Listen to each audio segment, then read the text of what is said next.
Welcome back to the Hot Diggity Dog Read to Your Dog at Home series. Today we're going to have Chapter 4 from the Adventures of Humboldt, and you can see Dory's listening with all her ears and eyes. Aren't you, Dory? Are you listening? And our friend Humboldt is here. You've gotten to know him a little bit. You'll get to know more about his adventures. So, here we go.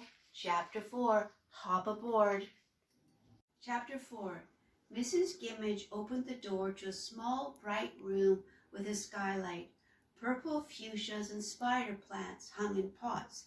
The room contained a chest of drawers, a writing desk, a chair, and a small bed with brass knobs. Draped on the bed was a violet and cream polka dot slumber-down. "I like the wallpaper best, don't you?" Mrs. Gimmige prodded Humboldt toward the wall. "Go on, have a look." He walked over and ran his paws over the little seahorses embossed on a sea-green background. Humboldt had never shared a room with fish before, but like most things at Mrs. Gimmige's house, he told himself it would take a bit of getting used to.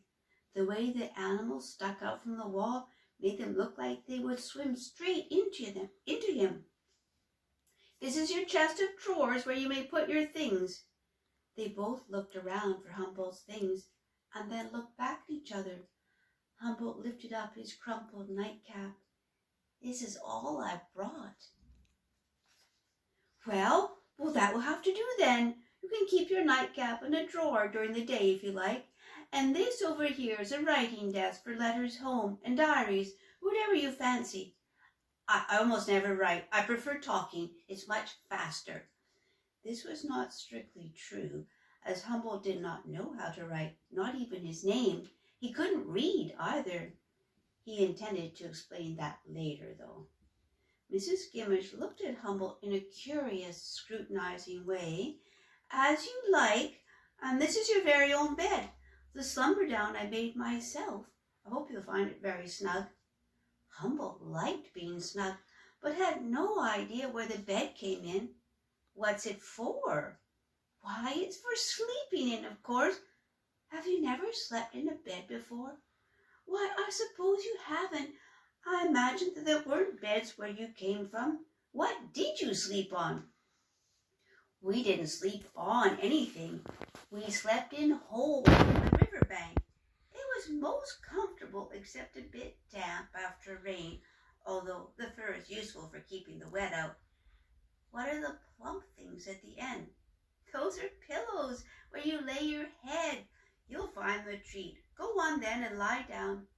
Humboldt climbed onto the bed and lay on the slumber-down, stiff as a scarecrow.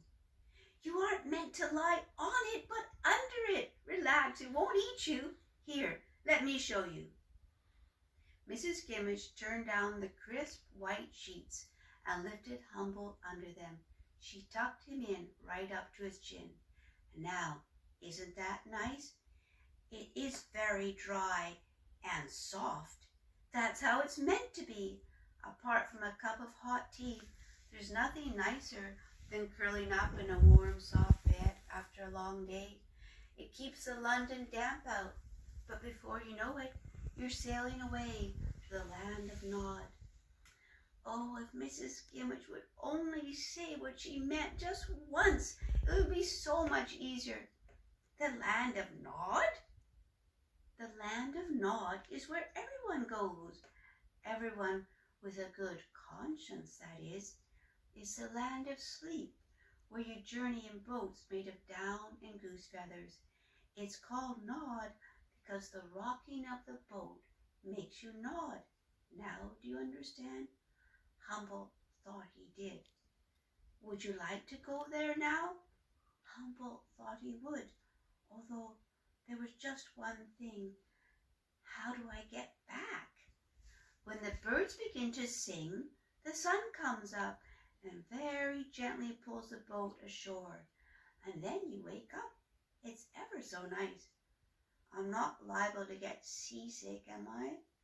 "My goodness, no. The water's much too calm. It's like skating over glass. That wouldn't make you seasick, would it?" It sounded very lovely indeed. I think I would like to go there now, he whispered. Well then, close your eyes and hum a little, and you'll sail away in no time. Mrs. Gimmige turned off the lamp and tiptoed out of the room. The door clicked shut. Humboldt lay in darkness. He felt lovely and warm and very sleepy. Thanks for listening. We'll see you next day with Chapter 5.